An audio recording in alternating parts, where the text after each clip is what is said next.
Welcome to another episode of the Tobago House of Assembly's Post-Executive Council Media Briefing. This week, the Honourable Chief Secretary over London is the only one addressing the media. This morning I met with the new Chinese ambassador, Mr. Wang Yang, and we had a very interesting discussion. During the discussion, he of course spoke about the beauty of the island and the fact that he was very, very impressed with not only the beauty but the naturalness of the island. And I did indicate to him that it was a deliberate policy on the part of this administration not to fall into the error of spoiling the beauty of the island in order to cater for the visitors and really create something that the visitors eventually would find quite unattractive. And on that score, we discussed the possibility, despite the distance, of some kind of relationship with respect to tourism with persons either coming out of China or Chinese coming out of the United States. But I think most of our discussions would have centered around his offer of providing access to training opportunities in China. In various areas, he indicated to us that just like the Indian community, the Chinese do offer various courses of varying lengths, he indicated from weeks into a couple of years, and he's going to make that information available to us so that Tobagonians can be able to access that particular facility. And he pledged to ensure that he would make also available to us expertise on agriculture and fishing, of course, two areas in which the Chinese maybe lead the field with respect to innovations, and the fact that they have such a big, large country that they're able to share with us experiences that will be relevant to us in the Tobago situation. I think we all are aware that there is and has always been a very close relationship between the government of Trinidad and Tobago and the government of China. The government of Trinidad and Tobago being one of the first countries to embrace the One China policy.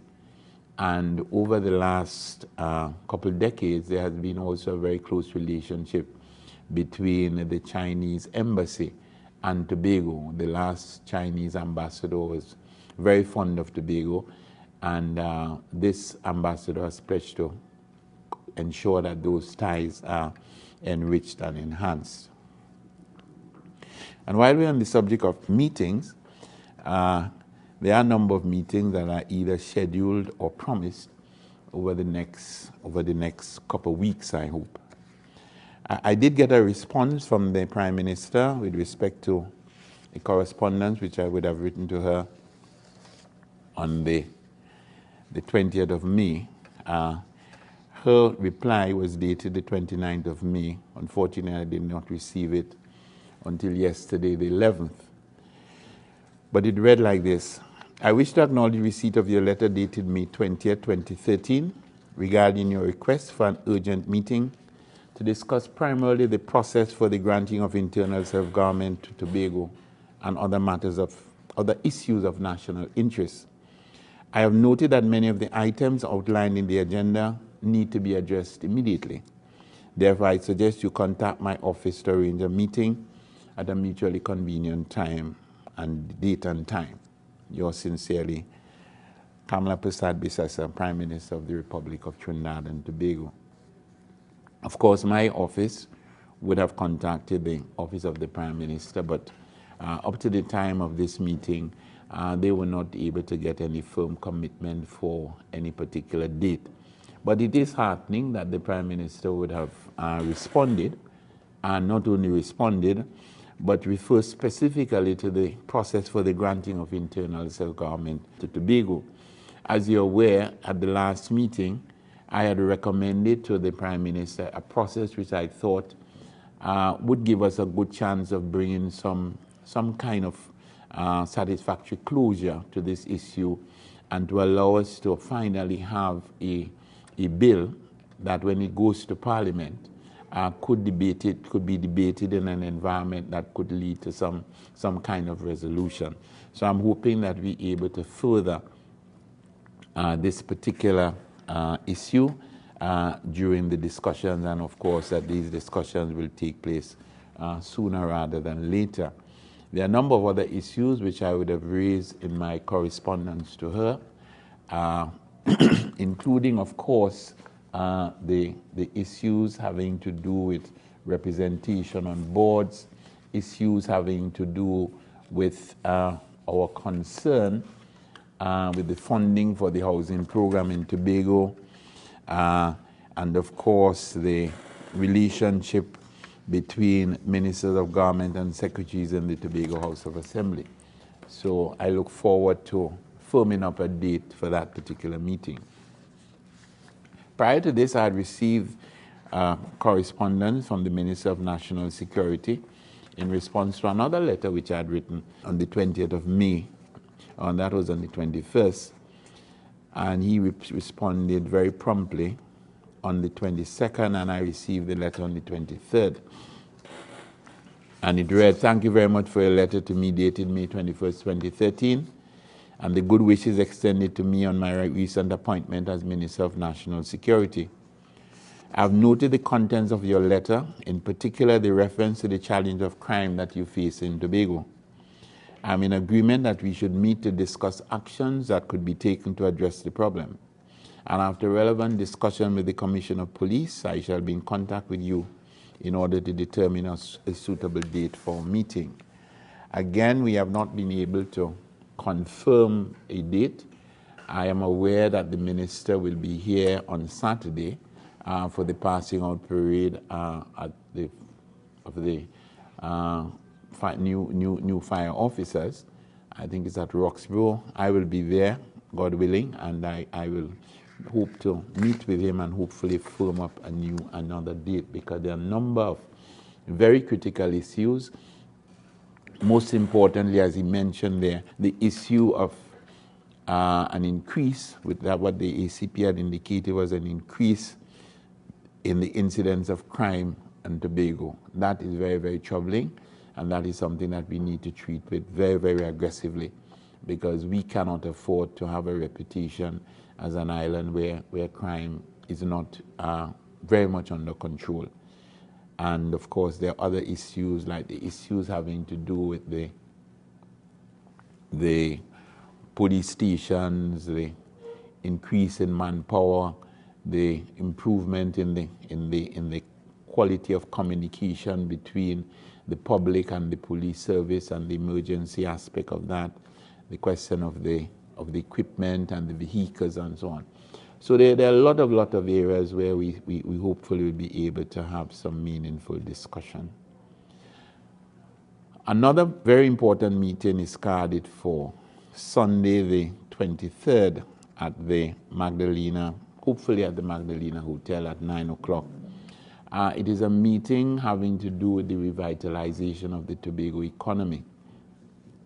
And at that meeting, it is expected that the officials of the Tobago House of Assembly, including the Secretary of Finance and the Secretary of Tourism, will meet with a team from the central government headed by the Ministers of Finance, Trade and Industry and Tourism to discuss the state of the Tobago economy and the ways in which we can, and the Minister of Tobago Development will be there also, ways in which we can collaborate in ensuring that we place the Tobago economy on the right footing. All of us are aware of the challenges which the economy has faced over the past 3 or 4 years, especially since the challenges in the global economy.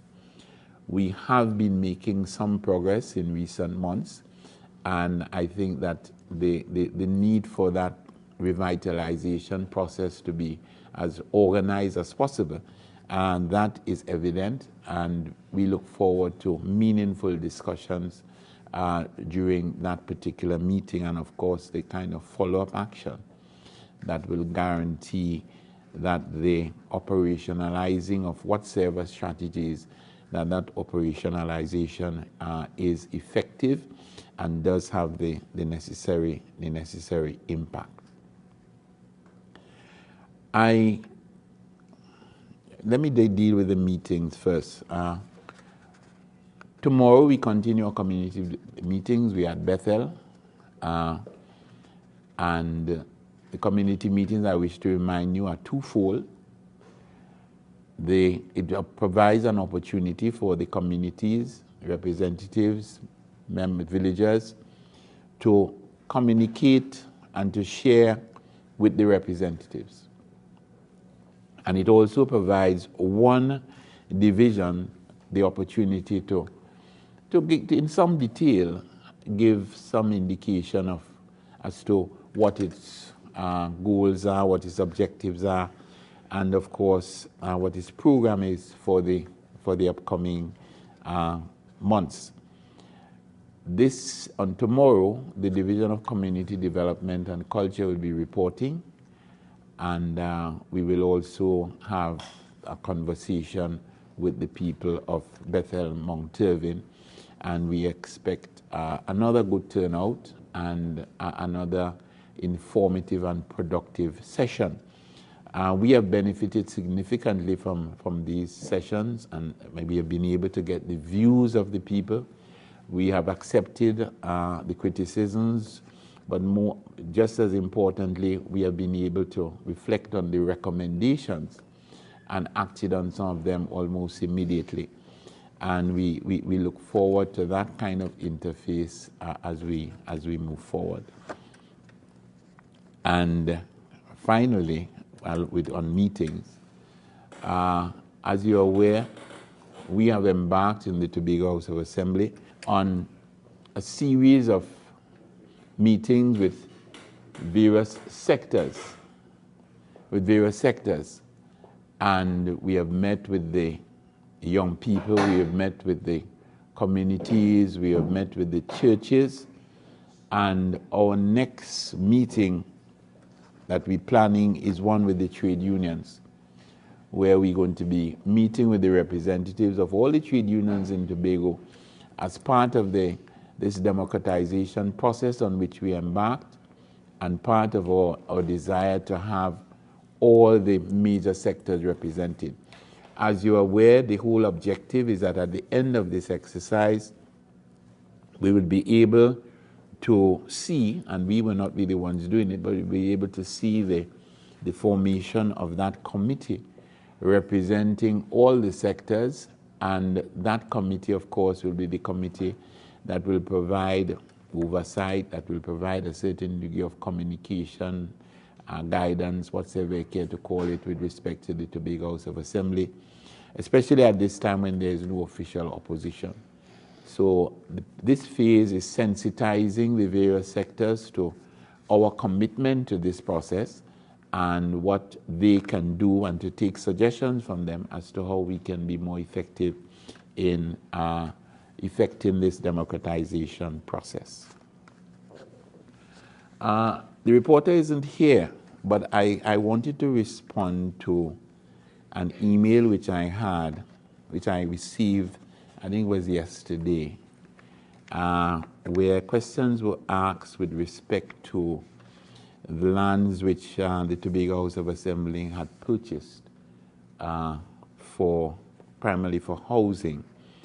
It has to do with residential land situated at the corner of Sherburne Road and Mount Pleasant Road, Mount Pleasant, Tobago. And I got about 4 or 5 questions having to do with these lands. And as I said, we have a responsibility to respond to any question that was asked. So even though the reporter is not here, I just want to share the information with the press and by extension the people of Tobago. The purpose of those lands was really related to a situation which has existed with respect to settlements and labor.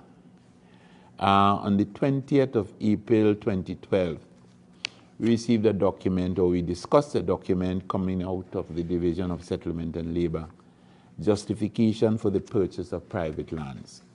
And what the document, in fact, would have indicated is that at that time, and that will have been in 2012, they had on file 4,480 applications for persons in Tobago who wish to have access to assembly constructed houses.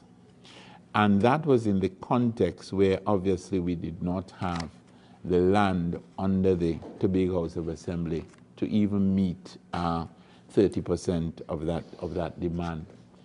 And it is in that context that the division would have made an initial recommendation for the purchase of 3 properties, one at Speyside, one at Louisdor, one at Roxborough, one at Delaford, and one at Mount Pleasant.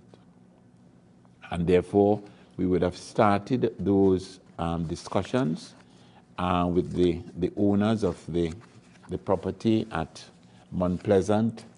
That property, we got a valuation from a valuator that was mutually accepted.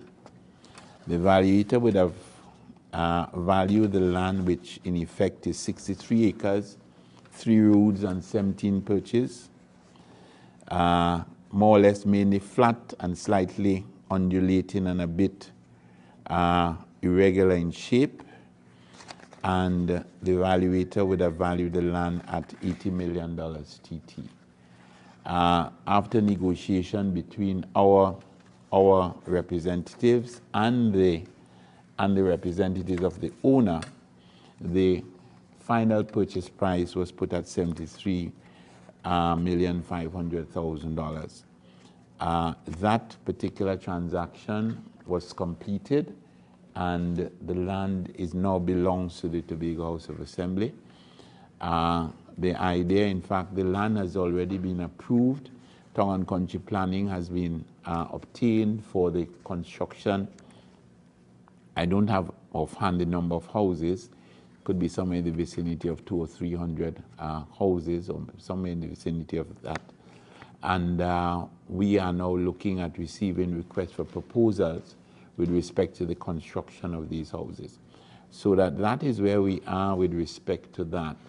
And what we're saying is that if we able to construct houses on that area, at the other area, that is the other 2 areas which we recently purchased, or which were recently acquired, sorry, that would be the Tobago Race Club lands and the Friendship Estate. We just got today some idea from the Town and Country Planning representatives and the Division of Land Management, the Land Management Unit, that in those 2 areas we should get a further 100 acres, somewhere in the vicinity of 100, maybe 120 acres. Again, if you're looking at maybe 5-6 houses an acre, it will give you maybe a further 400 or 500 houses.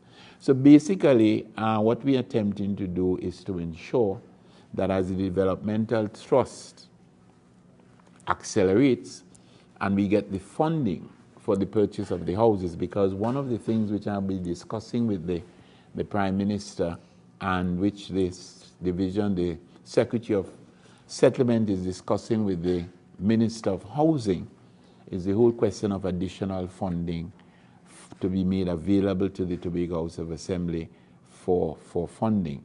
And I think when you listen to the budget on the 24th and the debate on the 27th, you'd recognize that we are requesting a significant amount of money for housing. And if we do get the funding, or we're able to access the funding, then we have to have the land in order to put down the houses.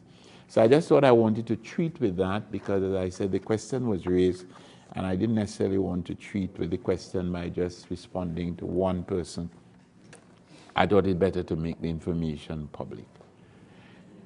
And let me just say 3 things before we close off. Yesterday I was at Charlottesville to pay a final tribute to Gordon Eastman. And I think Gordon is a person who, I say, personified pirogue fishing in Tobago. I had a close personal relationship with him. We were born in the same village. Just a couple of years separated us. We are blood relatives. But I think that everybody was there, reflected on the courage and the dignity and the pride of the man, and the fact that he was able to take pirogue fishing to another level.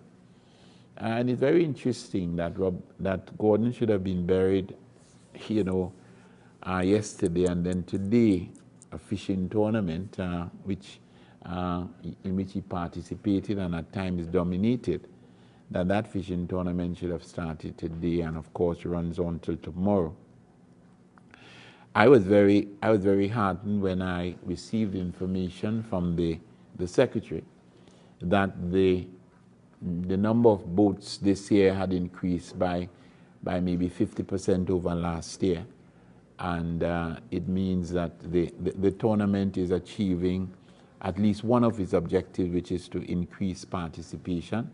Of course, the whole question of safety and the utilization of modern equipment to make the fishing more effective and safer, this is going to be emphasized. And I think that all of us who who were at Charlottesville had mixed feelings. We admired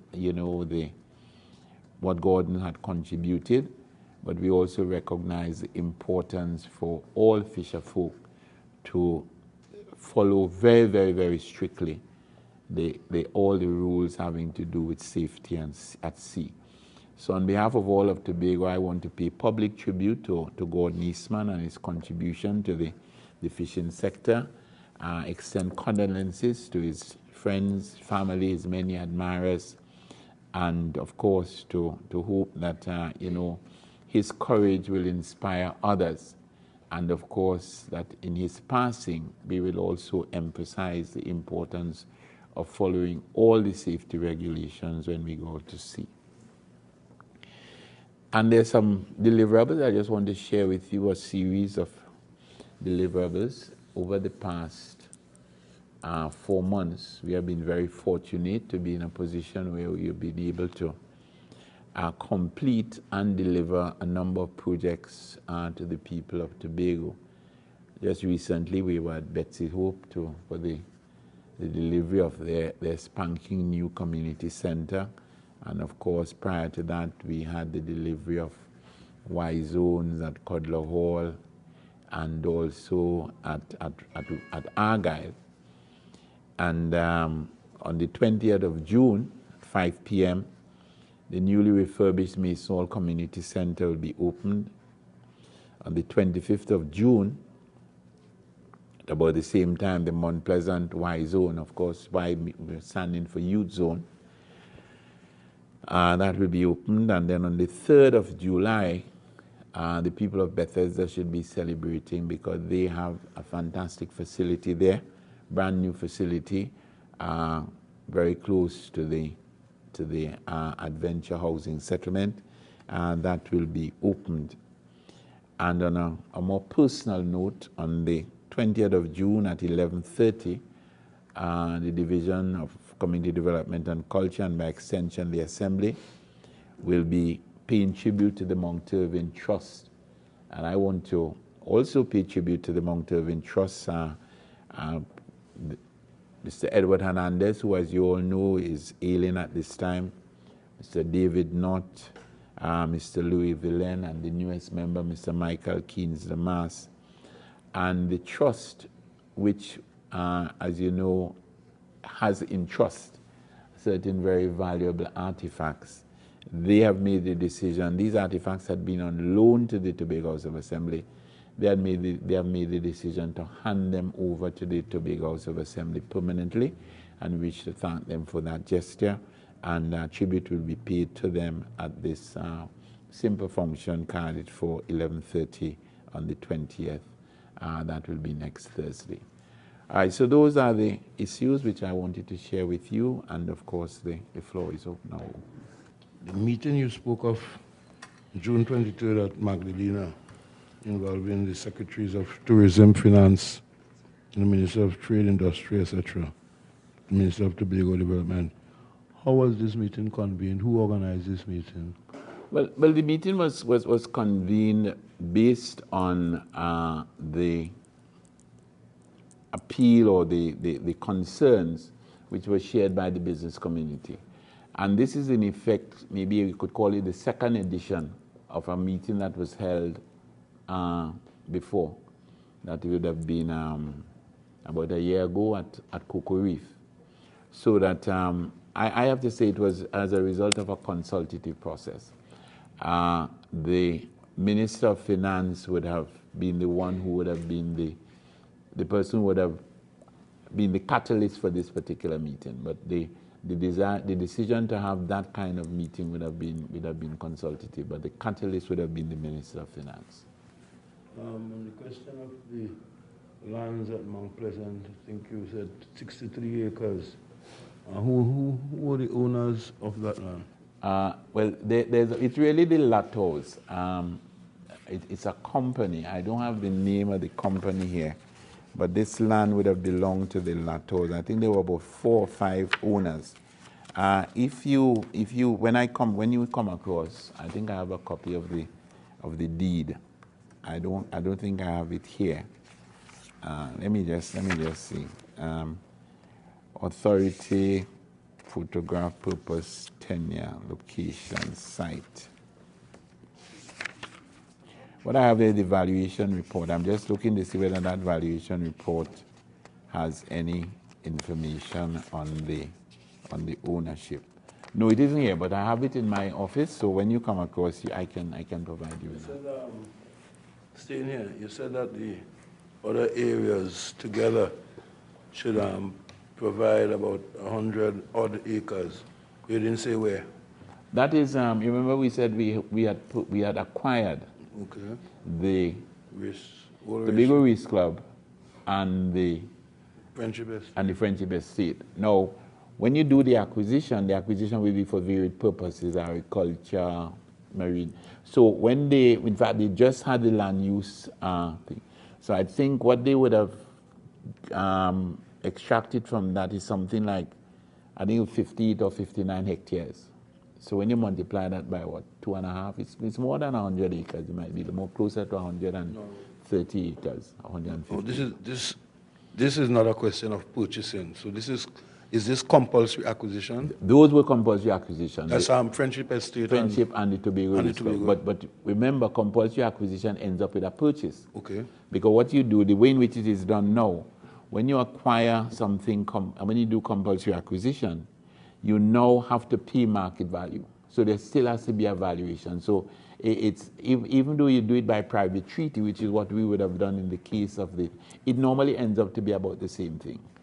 Because they've changed the rules significantly, and you actually have to pay market value. So, in other words, notwithstanding the fact that the THA would have acquired these properties. No, let me correct myself. Yeah. Acquisition is the central government. Central government. Right. Purchase will be the THA. So the advantage you have when they acquire is that we don't have to pay. Okay, so this was, let me get it straight. Because, a number of people get mixed up sometimes when reporting stuff. Right.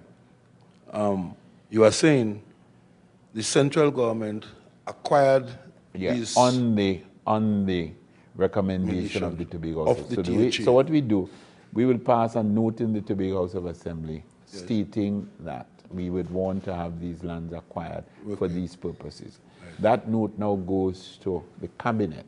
Okay. The cabinet will make a decision as to whether it approves, and then it is the cabinet that will then start the acquisition process. And then it goes to the parliament, and then when the parliament approves, then the deal is not finalized until payment is made. That is why, for example, we did not have access, even though the acquisition process was completed somewhere like 3 years ago.